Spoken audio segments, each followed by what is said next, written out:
Let's make simple and tasty my hotel style palak pakodi. కరకరలాడే palak pakodi taste చాలా బాగుంటుంది. ఛానల్ సబ్స్క్రైబ్ చేసుకోవడం మర్చిపోవద్దు. ఇది ఎలా తయారు చేసుకోవాలి ఇప్పుడు చూసేద్దాం. దీనికోసం ముందుగా ఒక బౌల్ తీసుకొని 1 కప్పు శనగపిండి, 1 కప్పు బియ్యం పిండి, 1/2 కప్పు కార్న్ఫ్లోర్ కూడా వేసి కొద్దిగా పసుపు, 1 టీ స్పూన్ కారం, 1 టీ స్పూన్ ధనియాలు జీలకర్ర పొడి, టేస్ట్కి సరిపడా సాల్ట్, 1 టేబుల్ స్పూన్ అల్లం వెల్లుల్లి పేస్ట్ వేసి కలుపుకోవాలి. హోటల్లో అయితే టేస్టింగ్ సాల్ట్, ఫుడ్ కలర్ కూడా వేస్తారు. నేను ఇక్కడ స్కిప్ చేసేస్తున్నాను ఇంట్లో కాబట్టి.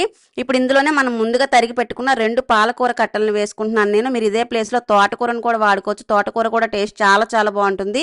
ఈ ఆకంతా పిండిలో ఒకసారి బాగా కలిసేలా కలిపిన తర్వాత మాత్రమే నీళ్ళని యాడ్ చేసుకోవాలి. మనం ముందుగా పోయకూడదు. ఇలా కలిసిన తర్వాత చేతిలో కొంచెం కొంచెం నీళ్ళని చల్లుకుంటూ పిండిని కొంచెం గట్టిగా ఇలా పొడి పొడిలాడుతూ రాలేలా కలుపుకోవాలి. అప్పుడే మీకు పకోడీ క్రిస్పీగా వస్తుంది. ఇప్పుడు ఇది పక్కన పెట్టి డీప్ ఫ్రైకి సరిపడా ఆయిల్ పెట్టుకొని ఆయిల్ హీట్ అయిన తర్వాత పకోడీ మిశ్రమాన్ని కొంచెం కొంచెంగా వేసుకొని ఫ్రై చేసేసుకోవడమే. అంతే, సింపుల్గా టేస్టీగా పాలక్ పకోడీ రెడీ అయిపోయింది. ఇది రసంతో కానీ, సాంబార్తో కానీ, లేదా ఈవినింగ్ పూట స్నాక్గా కానీ చాలా చాలా బాగుంటుంది. మీరు కూడా తప్పకుండా ట్రై చేయండి. వీడియో ఎలా అనిపించిందో కమెంట్ సెక్షన్లో కమెంట్ చేయడం మర్చిపోవద్దు.